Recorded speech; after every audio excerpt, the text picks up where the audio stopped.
저번 시간까지는 판 구조론의 전체적인 개괄적인 내용을 공부를 했습니다. 선생님이 왜 그 내용부터 설명을 하냐면 지학 1에서는 판 구조론에 대한 개괄적인 설명을 하지 않습니다. 대신에 판 구조론 정립된 과정을 부분 좀 파편적으로 설명을 하죠. 그래서 여러분들이 좀 헷갈릴 수 있기 때문에 미리 먼저 설명을 한 거고, 판 구조론을 이렇게 개괄적으로 공부를 하고 나면 지학 1의 판 구조론에 정립되는 과정을 좀 보다 더 쉽게 이해할 수 있죠. 자, 판 구조론의 시초가 누구가 되겠습니까? 여러분들이 중학교 때도 배운 베게너의 대륙이동설이죠. 이 대륙이동설입니다. 이동설은 언제 나왔습니까? 1910년대, 1912년이죠. 시기도 외워두는 게 좋습니다. 여기 등장을 했죠. 베게너가 이제 여러 가지 증거들을 제시하면서 대륙이 하나로 붙어 있었는데, 커다란 대륙, 뭡니까? 판게아라고 하죠. 판게아라고 하는 커다란 대륙으로 붙어 있었는데, 약 2억 년 전부터 대륙이 이렇게 나눠지기 시작했다. 그런데 이제 한계가 있었죠, 대륙 이동설은. 왜냐하면 그 큰 대륙을 누가 이동시켰느냐, 이렇게 학자들을 물어보니까 거기에 대한 명확한 증거를 제시하지 못했습니다. 그리고 시간이 좀 흐른 다음에 1930년대 돼서 멘틀의 대류설이 등장을 합니다. 이 멘틀의 대류설은 1930년대에 등장을 했다. 자, 이 이론들이 제기된 그 연도를, 대략적인 연도를 외워두는 게 좋습니다. 자, 이제 멘틀의 대류설은 이제 홈즈라는 사람이 이야기를 했는데, 이 멘틀의 대류설은 이제 대륙 이동의 원동력을 설명을 한 거죠. 그 큰 대륙은 멘틀의 대류가 이동을 시켰다. 이렇게 이야기를 했습니다. 그러면 이걸 계기로 해서 대륙 이동설이 드디어 인정을 받았겠습니까? 아니죠. 착각을 하면 안 됩니다. 대륙 이동의 원동력을 멘틀의 대류로 홈즈라는 사람은 설명은 했지만, 홈즈라는 사람의 멘틀의 대류설 역시 이 멘틀 대류설의 명확한 증거, 객관적인 자료를 제시하지 못했습니다. 그냥 그럴 것이다 라고 예측만 한 거죠. 그 당시의 과학기술의 한계죠. 지구 내부 구조나 이런 상태를 정확하게 몰랐기 때문에 대류하고 있다, 뭐 이런 거를 이제 예측만 할 뿐이고, 거기에 대한 명확한 증거를 역시 제시하지 못했습니다. 그러니까 대륙 이동설도 인정을 받지 못했고, 그 원동력을 설명을 했지만 이것조차도 인정을 받지 못했다, 이렇게 생각을 하면 됩니다. 그리고 나서 2차 대전을 겪게 됩니다. 2차 대전을 겪게 되면서 일본군하고 독일군들이 이제 잠수함을 많이 만들었죠. 그래서 잠수함을 이용해서 이제 연합군을 공격을 많이 했죠. 근데 잠수함을 타고 다니다 보니까 해저 지형들이 눈에 보이기 시작합니다.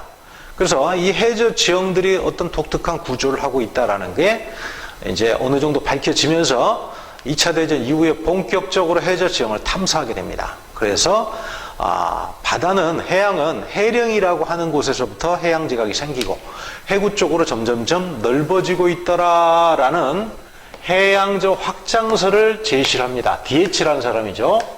해양저 확장설입니다. 해양저 확장설은 1960년대라고 보면 됩니다. 그리고 이 해양저 확장설이 나오고 난 다음에 이것들을 뒷받침할 수 있는 객관적인 증거가 제시가 됩니다. 그래서 여러분들이 알고 있는 변환단층이라든가 아니면 베니오프전, 이런 것들이, 증거들이 제시가 되면서 정식으로 받아들여집니다. 그리고는 지금까지 이러한 이론들을 싹 합쳐서 마지막에 궁극적으로 어떤 이론으로 정식화가 된다? 네 번째, 판구조론으로 정식화가 됩니다. 그래서 판구조론이 등장하게 된 것 1960년대 말, 1969년, 아마 1969년일 겁니다. 1969년에 판구조론으로 정식화가 되게 됩니다. 자, 그러면 이제 하나씩 대륙 이동설부터 설명을 한번 해보도록 할게요. 순서를 필기해서 잘 외워두시고, 자, 하나씩 보겠습니다. 대륙 이동설입니다. 자, 베게너라는 사람이 여러 가지 증거를 제시하면서 고생대 말까지 판게아라고 하는 거대한 대륙으로 모든 대륙이 이렇게 붙어 있었다, 이렇게 설명을 했습니다. 이 판게아의 명칭을 한번 볼게요. 북아메리카, 유럽, 아시아 얘들이 묶여서 판게아의 북반구를 형성합니다. 이 판게의 북반구를 뭐라고 하냐면 로라시아라고 합니다. 자, 외워두는 게 좋습니다. 로라시아 대륙이라고 합니다.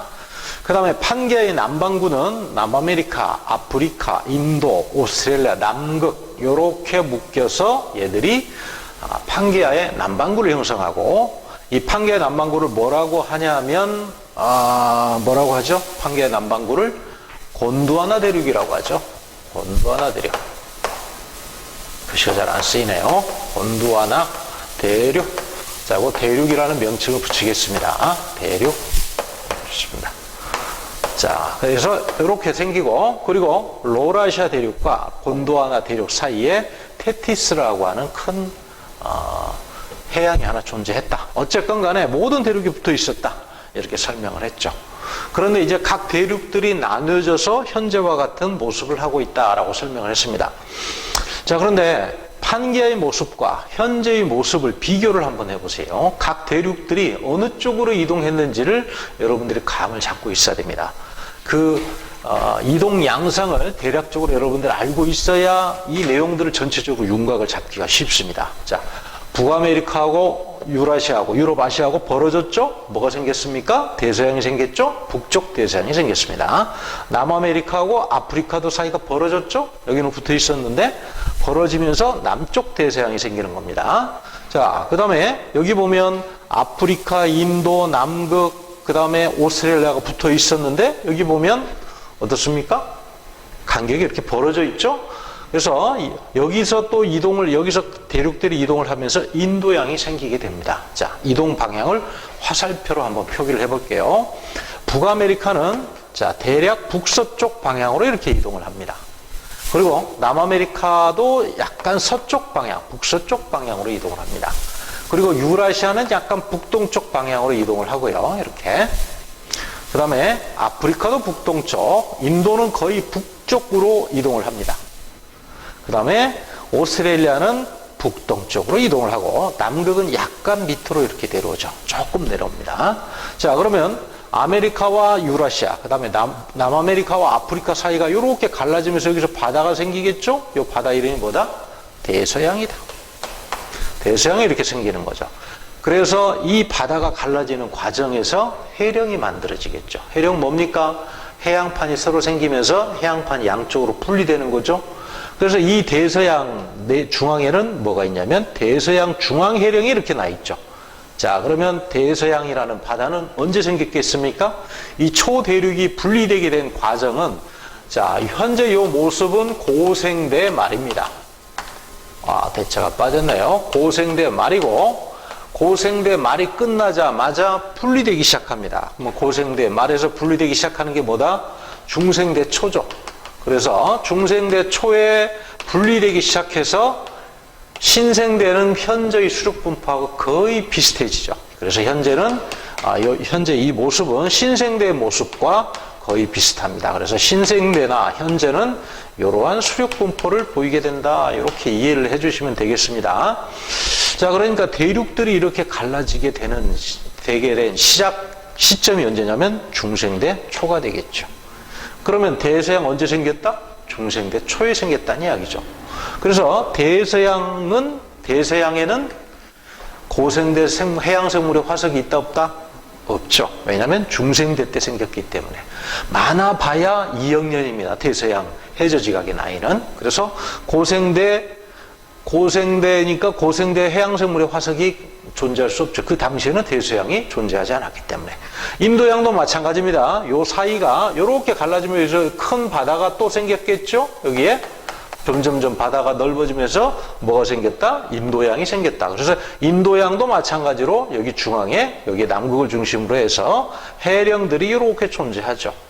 그래서 인도양도 마찬가지로 언제 생기기 시작했냐면 중생대 초기부터 형성되기 시작했습니다.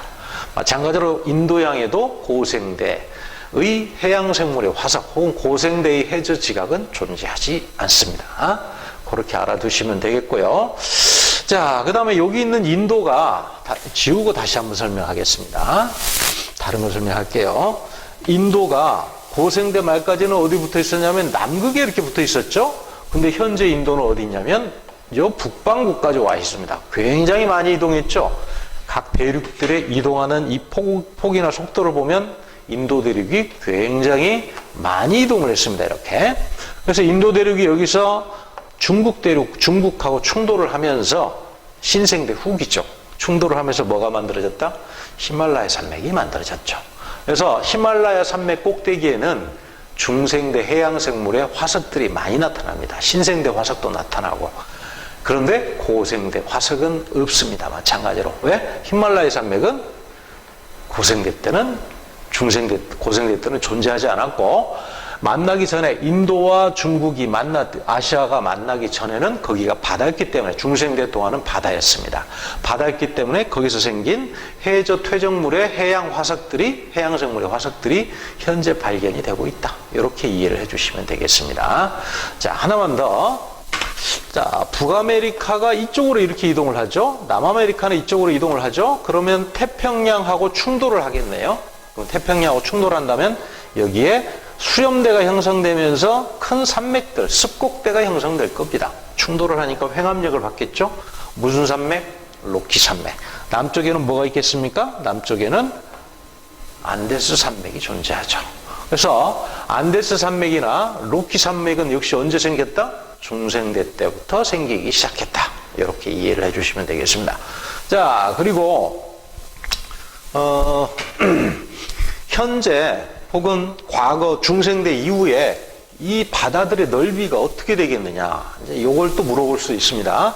자, 북아메리카와 남아메리카가 서쪽으로 이동을 하기 때문에 여기 있는 태평양의 넓이는 점점점 어떻게 된다? 좁아진다. 그 다음에 이 대서양의 넓이는 점점 넓어지고 인도양 넓이도 점점 넓어질 것이다. 여기서 여기죠. 계속 넓어지고 있다라고 판단을 하면 됩니다. 알겠습니까? 이게 대략적인 대륙 이동설의 내용이 되겠습니다. 자, 그 다음에 이 베게너라는 사람은 대륙 이동의 증거들을 몇 개를 제시를 했죠. 첫 번째, 4가지 정도만 소개를 할게요. 해안선 모양의 유사성. 여기 보면 남아메리카 해안과 북아메리카 해안이 유사합니다. 둘이를 딱 붙여놓고 보면 거의 일치하죠. 옛날에 붙어 있었다는 증거죠. 붙어 있다가 이렇게 양쪽으로 이렇게 갈라진 거죠. 그죠? 이것도 역시 중학교 때부터 많이 배운 겁니다.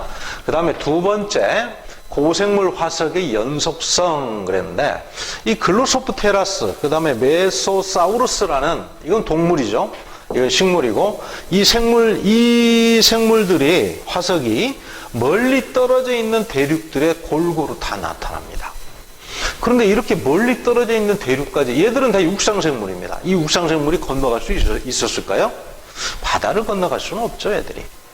자, 바다로 분리가 돼서 고립되게 되면 생물학적인 교류가 없으면 동일한 종이 나타날 수 없습니다. 여러분들 마다가스카르 섬이라는 거 알죠?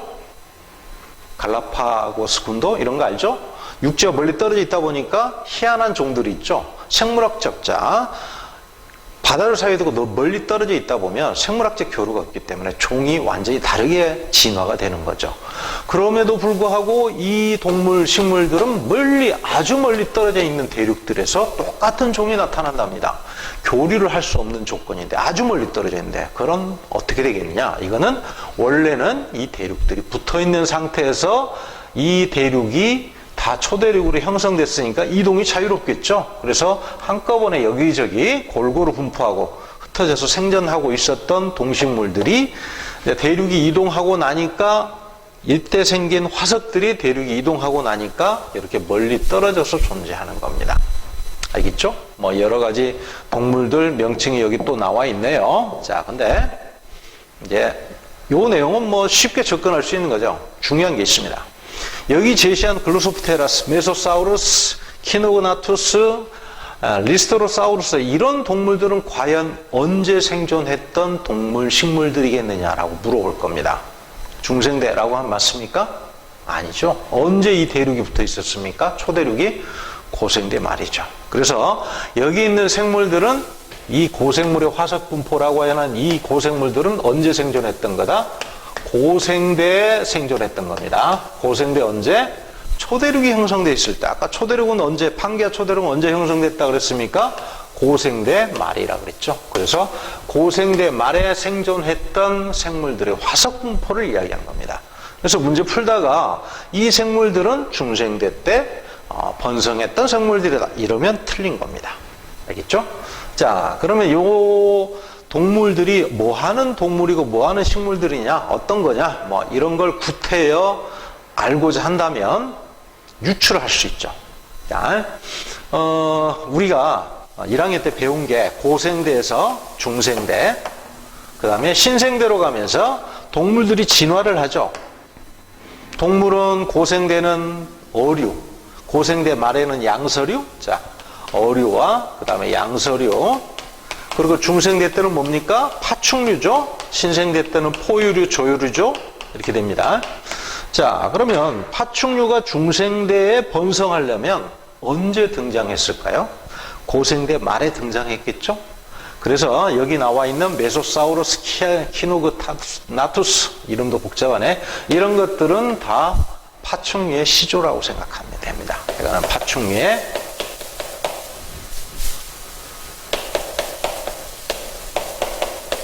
시조. 그러니까 초기 파충류라고 생각을 하면 되죠. 이런 것들은. 식물은 어떻게 번성을 합니까? 고생대 때 번성했던 식물. 초기에는 바다에만 생물들이 있었죠. 해조류가 분포하고 있었고요. 그러다가 후기에 육지로 올라왔죠. 오존층이 형성되면서 자외선을 차단하니까. 그렇게 해서 양치식물이 많이 번성을 하게 되죠. 그렇죠? 중생대 때는 뭐였습니까? 식물이 속시식물이고, 신생대 때는 뭐였습니까? 거시식물이죠. 이거 외우고 있어야 됩니다. 1학년 때 배운 겁니다. 그렇지만 기억하고 있어야 됩니다. 지하원에서 또 물어봅니다. 바로 여기 있는 이 글로소프테라스라는 거는 바로 양치식물이죠. 이 양치식물의 화석입니다. 고생대 말에 번성했던 거죠. 알겠습니까? 파충류의 시조, 중생대 때 번성하기 위해서는 고생대 말에 등장해서 고생대 말에 번성했던 파충류의 시초라고 생각하면 됩니다. 그리고 이거는 양치식물 꼭 기억을 해두기 바랍니다. 자, 요런 거 물어볼 수 있습니다. 충분히. 알겠죠? 이렇게 기억을 해두시고, 자, 그 다음으로 넘어가도록 해보겠습니다. 자, 그러면 이제 세 번째 증거가 뭐냐? 지질구조가 연속돼 있다라는 거죠. 뭐냐면 유럽 쪽에 보면 스칸디나비아 산맥이 있고, 그 다음에 이쪽 그린란드 쪽에는 또 칼레도니아 산맥이라는 게 있습니다. 이것도 하나 적어두세요. 칼레도니아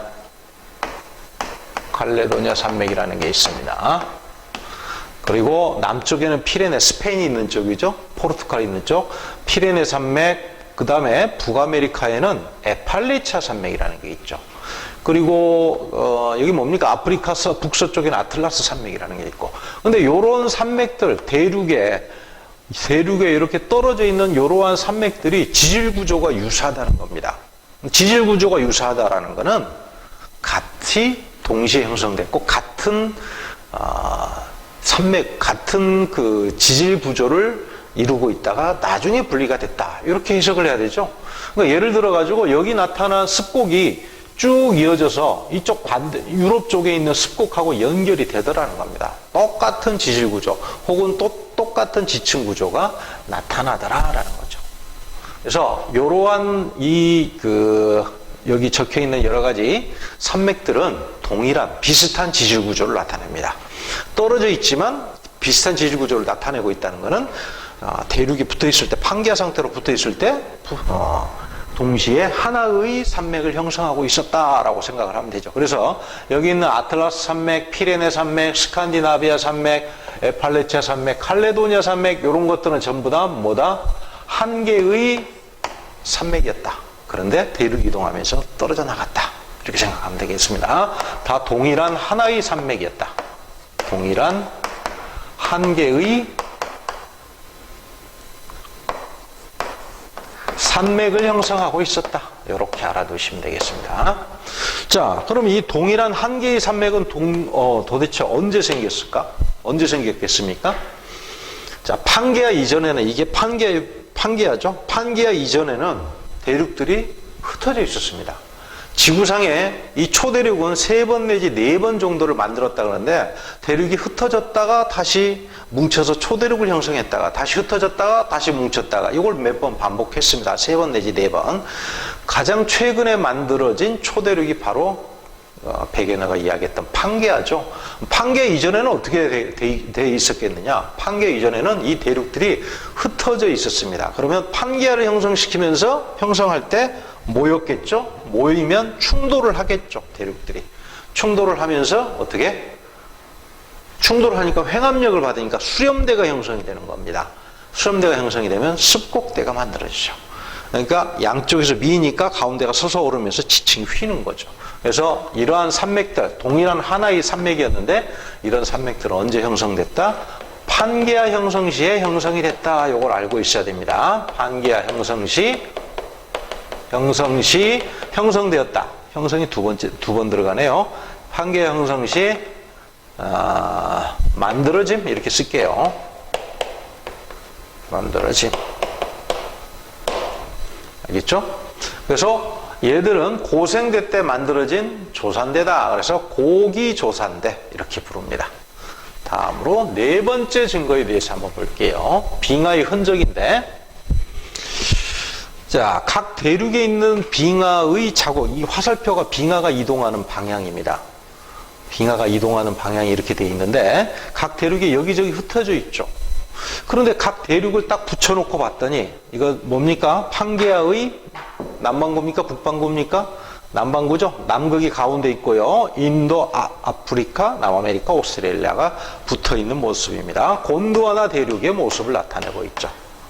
곤드와나 대륙으로 딱 붙여놓고 보니까 각 대륙의 빙하가 이동한 자국들이 남극을 중심으로 해서 방사형 모양으로 사방으로 이렇게 뻗어가더라. 어떤 일정한 모양이 형성된 거죠. 그렇죠? 그래서 야, 그러면 이 빙하들은 도대체 어떻게 형성되어 있겠느냐? 이 빙하들은 각 대륙이 흩어져 있지만, 현재는 흩어져 있지만, 각 대륙에서 별개로 만들어진 게 아니라, 곤드와나 대륙을 형성하고 있을 당시에 남반구에서 동시에 만들어졌던 빙하가 각 대륙들이 이동하면서 같이 이동해 버린 거다. 그래서 형성된 거는 역시 언제 형성됐다? 이 빙하의 자국은 아까 이야기했죠. 지금 어느 시대 빙하의 흔적입니까? 이 빙하의 흔적은 언제 만들어진 거? 지금 요게 언제 분포입니까? 고생대 말이죠. 이 빙하는 고생대 말에 형성된 빙하입니다. 그래서 이 빙하들은 중생대 때 형성이 됐다. 그러면 안 된다는 거죠. 고생대 말에 형성된 빙하의 흔적을 지금 이야기하고 있습니다. 자, 하나만 더 알아둡시다. 근데 빙하의 흔적들이 왜 극지방을 중심으로 해서 방사형 모양으로 생기겠습니까? 빙하는 어떻게 만들어집니까? 물이 얼어서 만들어집니까? 물론 얼긴 하겠죠. 근데 지상에 있는, 지표면에 있는 물이 얼어서 만들어지는 게 아니라 극지방에는 춥죠, 날씨가?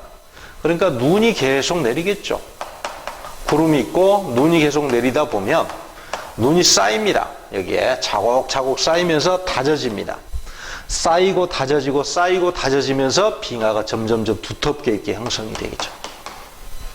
빙하는 지표면에 있는 물이 얼어서 만들어진 게 아니고 눈이 쌓여서 다져져서 만들어진 거다. 그럼 빙하의 두께가 어디가 가장 두껍겠습니까? 극지방이 가장 두껍죠. 왜? 눈이 가장 많이 내리고 잘 안 녹으니까 가장 두껍게 만들어집니다. 그래서 극지방을 중심으로 해서 빙하의 두께는 얇아지죠. 그러면 이 표면의 모습을 보면 극지방에서 볼록하게 솟아올라 있죠. 그럼 시간이 지나면 중력에 의해서 경사가 되어 있으니까 경사가 높은 곳에서 낮은 곳 쪽으로 이렇게 이동을 하게 됩니다. 이렇게. 그러니까 극지방을 중심으로 해서 방사형 모양으로 이렇게 이동할 수밖에 없죠. 뭐가? 빙하가. 극지방을 중심으로 해서 남극 중심으로 해서 이렇게 사방으로 퍼져가는 모습을 하죠. 이렇게 이동을 하다가 이제 위도가 너무 낮아지면 날씨가 기온이 따뜻하니까 녹아버리죠. 더 이상 요 바깥쪽으로는 빙하가 존재하지 않겠죠. 그래서 남극 중심으로 해서 삥 둘러가지고 빙하가 존재하는 모습이고 방사형 모양으로 나타난다. 알겠죠? 자, 그렇게 이해를 하시면 됩니다. 자, 문제를 보겠습니다. 다음 페이지에 넘겨서 베게너가 제시한 대륙 이동설의 증거를 보기 위해서 있는 대로 고르시오 그랬네. 자, 베게너가 제시한 대륙 이동의 증거, 해안선의 일치, 지질구조 연속성, 그 다음에 해안선의 일치는 요거 뭐죠? 남아메리카하고 아프리카 해안선이죠. 지질구조는 뭐 말하는 겁니까? 아까 칼레도니아 산맥, 스칸디나비아 산맥, 에팔레차 산맥에 비슷한 지질구조가 다 똑같이 나타나더라. 원래 하나의 산맥이었다. 이런 말이죠. 빙하의 흔적, 이거 되죠? 고생물 화석, 이 고생물은 언제?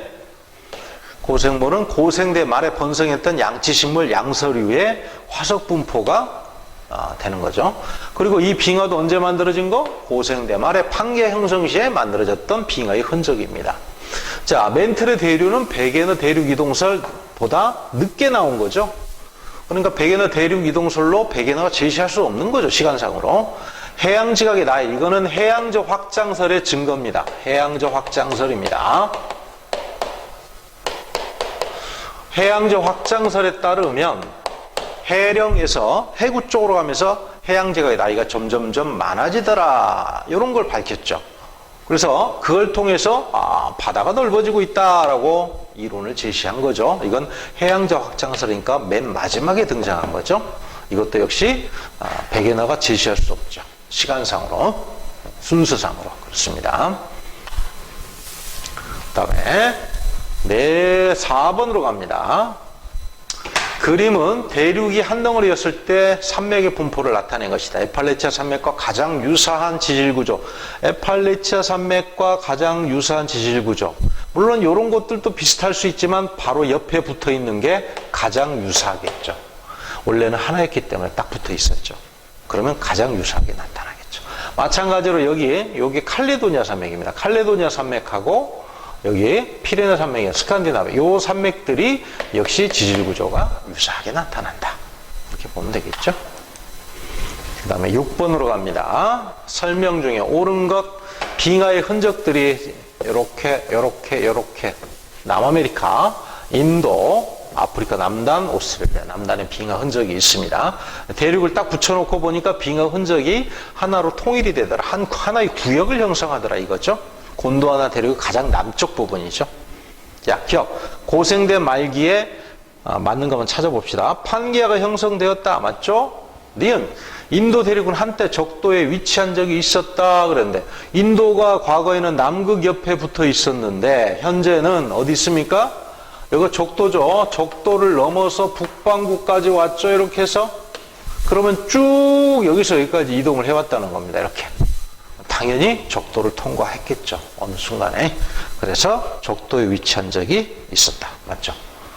자, 고생대 말에는 적도 부근의 빙하가 넓게 분포하고 있었다. 이 이야기를 왜 하냐면 이게 고생대의 빙하인데, 고생대 말의 빙하인데 여기 적도 부근에도 빙하가 있습니다. 여기에 적도 부근에 빙하가 있는 걸로 봐서 날씨가 너무 추워가지고 적도까지 빙하가 덮였다. 지금 그 이야기를 하고 있는 거죠. 적도까지 빙하가 덮였다 그러면은 거의 지구상의 대부분의 생물들은 다 멸종했겠죠. 날씨가 너무 추우니까. 그런 게 아니죠. 여기까지 빙하 구역이 넓게 퍼져 있었던 게 아니라 여기서 만들어진 다음에 적도까지 이동한 거죠. 빙하의 흔적이. 틀렸죠. 자, 그 다음으로 넘어가도록 해볼게요. 7번 내용을 보겠습니다. 넘겨보세요. 두 대륙이 이동하였다는 증거로 타당한 것을 모두 고르면 딱 보면 니은 해안선 모양이 유사하다. 아까 이야기했던 거죠. 그 다음에 두 대륙에서 같은 종류 고생대 말기 식물의 화석이 나타난다. 그게 뭐다? 글로소프테라스. 이거 되죠? 요거 되고. 그럼 이건 어떻습니까? 기억? 대서양 중앙에 해령이 발달한다. 이거 대륙 이동의 증거로 베게너가 제시했습니까? 이건 아니죠. 그러면 이건 답이 될 수 없다? 문제를 잘 봐야 됩니다. 답이 됩니다, 이거. 왜냐하면 베게너의 대륙 이동설의 증거를 물어본 게 아니라 대륙이 이동하였다는 논리적인 증거가 될 수 있는지 역사적 사실을 물어본 게 아닙니다. 베게너가 제시한 그 증거 4가지에 해당되는지 여부를 물어본 게 아니라 그냥 두 대륙이 이동하였다는 증거가 논리적인 증거가 가능한지를 물어본 겁니다. 대서양의 중앙에 해령이 발달했다면 거기는 대서양이 넓어지고 있다는 거죠. 그럼 옛날에 좁았다는 이야기죠. 그죠? 점점점 넓어진다는 이야기죠. 그러면 여기 대륙이 양쪽으로 이동하면서 바다가 생기고 이 바다에서 해령이 발달을 했다. 넓어지면서 양쪽으로 이동하면서 그러한 해석이 가능하죠? 그러니까 증거가 될 수 있는 겁니다. 대서양 중앙해령이 이렇게 선 따라서 대서양 따라서 이렇게 나 있습니다. 이렇게. 그리고 해양지각이 양쪽으로 이렇게 이동하죠. 이렇게 이동을 합니다. 대서양 중앙해령이 존재한다라는 건 양쪽으로 대륙이 이동한다라는 하나의 증거가, 논리적인 증거가 가능하죠. 그죠? 해령이라는 거는 해양지각이 새로 생겨서 양쪽으로 퍼져나가는 거니까 해양지각이 갈라지고 있다라는 증거가 되는 거죠. 곧 대륙이 이동하고 있다는 증거가 되기도 하고요. 자, 다음으로 가보도록 할게요. 이제 넘겨서 연습 문제는 여러분들이 한번 쭉 풀어보시고 쭉 넘겨가지고 멘틀의 대류설을 보도록 하겠습니다. 자, 몇 페이지입니까?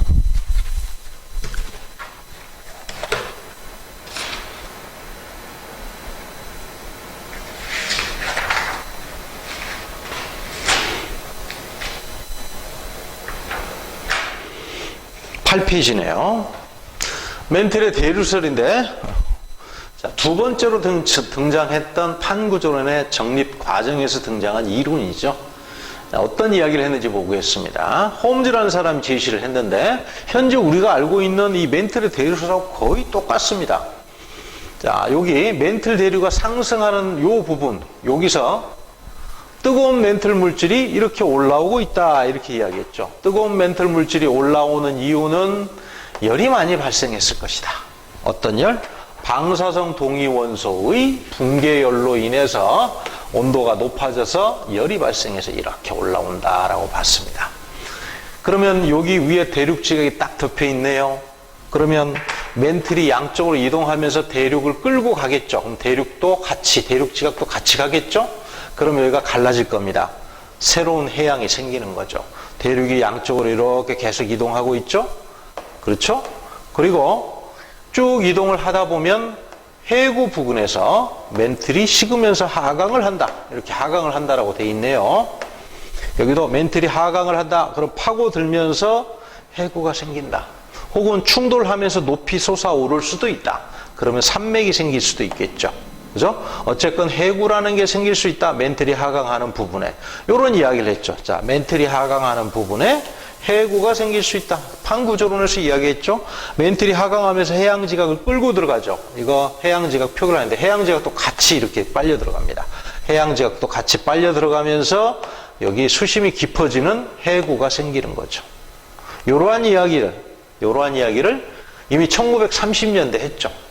자, 대륙지각이 이제 갈라지죠. 대륙지각이 갈라지는 곳에 이제 새로운 바다가 생기고 이렇게 양쪽으로 이동을 하는 거죠.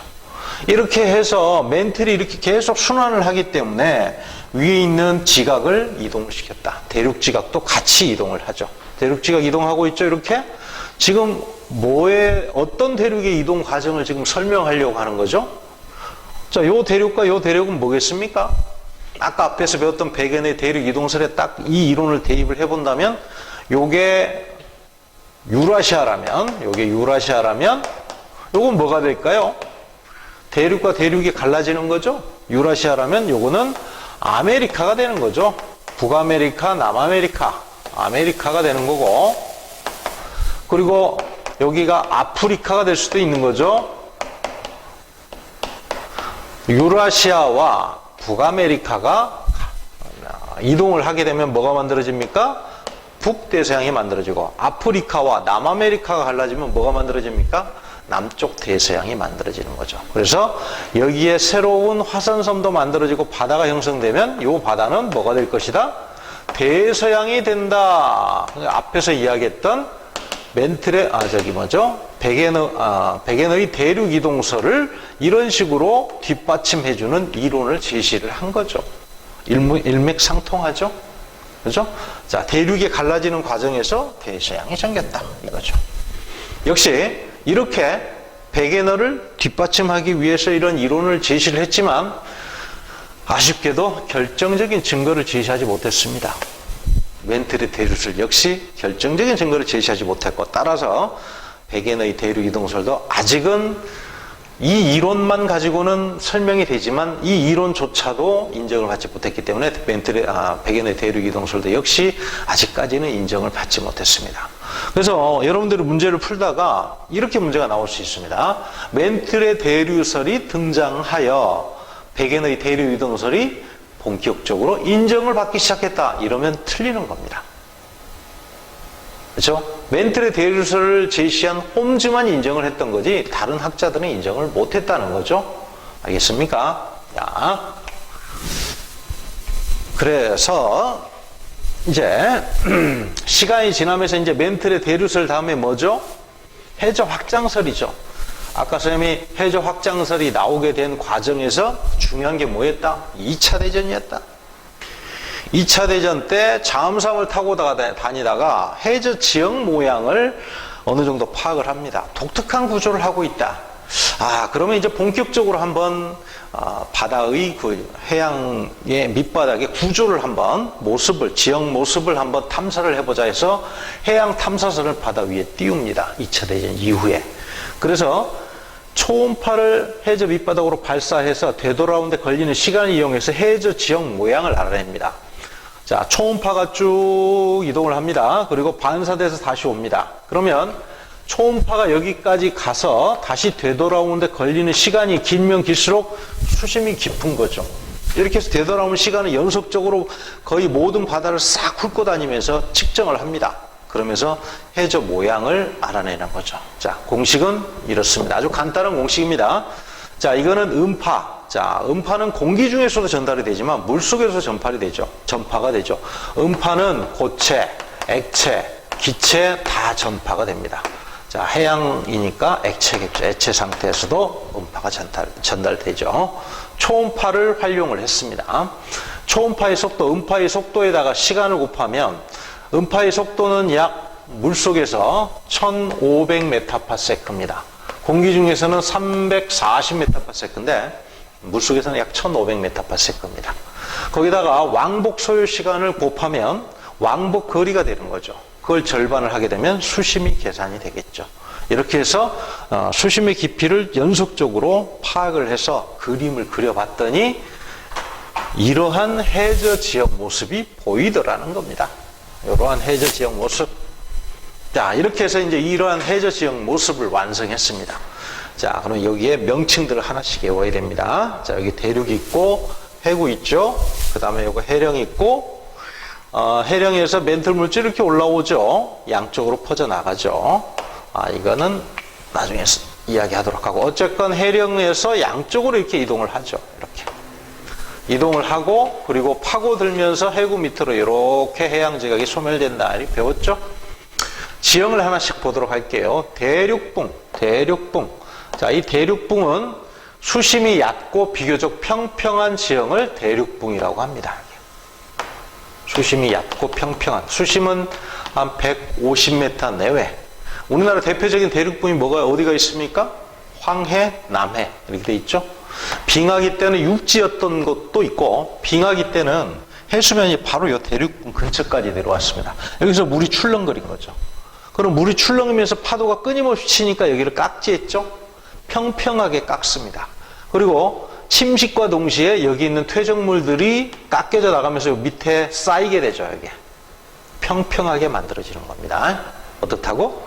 자, 빙하기 때 요 해수면이 요까지, 대륙붕의 요 경계면까지 해수면이 내려와서 파도가 계속 치니까 평평하게 깎고, 퇴적물이 그렇게 해서 깎여진 침식물들이 평평하게 퇴적물을 형성하면서 퍼지게 되니까 완만하고 평평한 지형을 형성하게 되는 겁니다. 이게 대륙붕이다. 이렇게 알아두시면 되겠고요.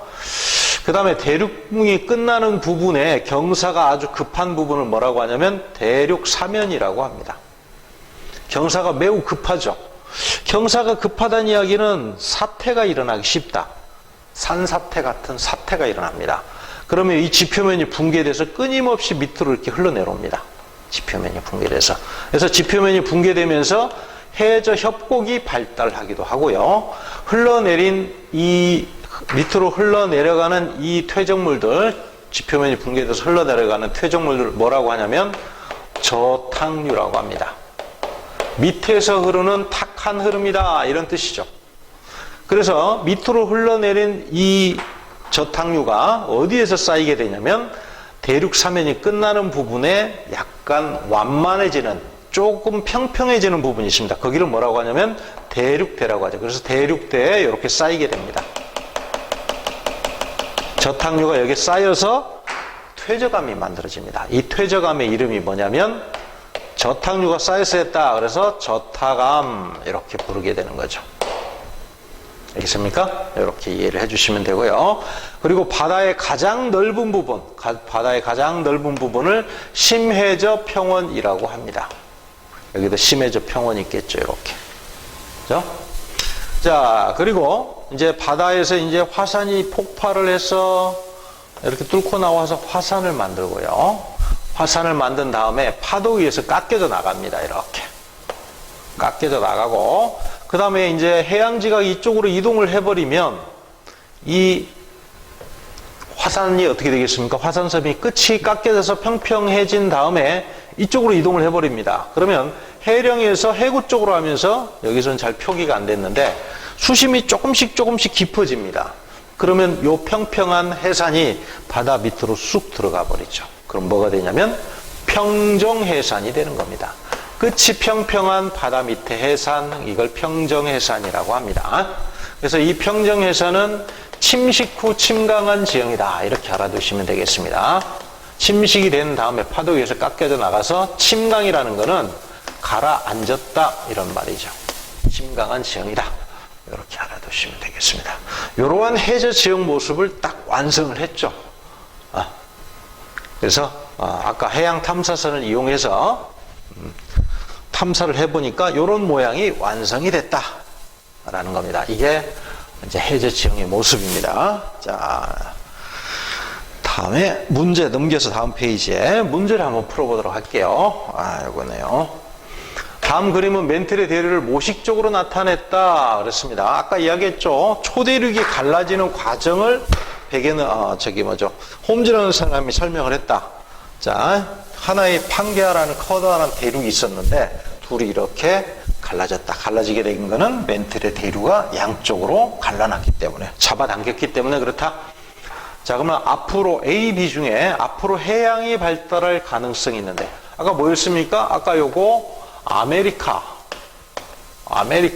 그 다음에 요거는 유라시아. 이렇게 하면 요 사이에 요거 딱 갈라지면서 요 사이에 뭐가 생긴다? 대서양이 생긴다 그랬죠? 대서양이 형성이 된다. 그리고 B지역이죠. 그렇죠? B고, 해구가 발달할 가능성이 있는 지역 그랬네. 아메리카가 이쪽으로 쭉 가면서 남아메리카 서쪽에 뭐가 형성됩니까? 무슨 해구? 칠해구가 나 있죠. 이게 남아메리카라면 칠해구가 나 있습니다. 칠해구.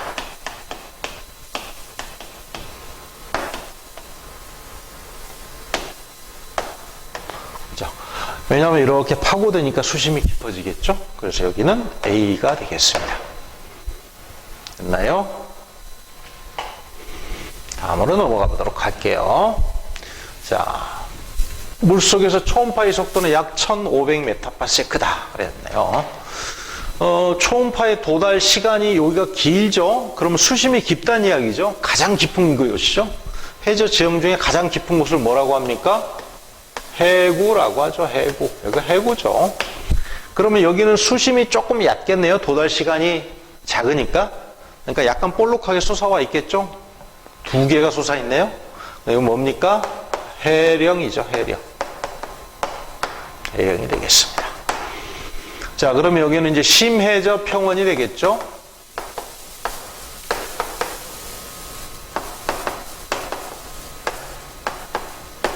이렇게 되는 거고요. A 지점에 발달한 해저 지형으로 가장 적합한 건 해구다. 답은 해구. 5번 볼게요. A에서 B로 가면서 대체로 수심이 깊어진다. A에서 B로 가면서 깊어지는 게 아니라 B에서 A 쪽으로 가면서 대체로 깊어지죠. 틀렸죠? A 지점의 수심은 약 7,500이다 그랬는데 어떻게 한다고요? 자, 일단 왕복 거리를 계산을 했으니까 2분의 1을 좀 곱해야 되겠죠? 그리고 왕복거리를 계산을 해야 됩니다. 왕복거리는 초음파의 속도 V에다가 시간 t를 곱하면 된다 그랬습니다. V 1500 대입하고 t는 얼마입니까? 10초 대입해서 계산하면 1500 곱하기 10, 15,000. 그걸 절반하면 7,500이죠. 맞죠? 이건 맞네요. B 지점은 해구로 해양 지각이 소멸한다 그러는데 해령이죠. 해령. 틀렸죠? 틀렸습니다.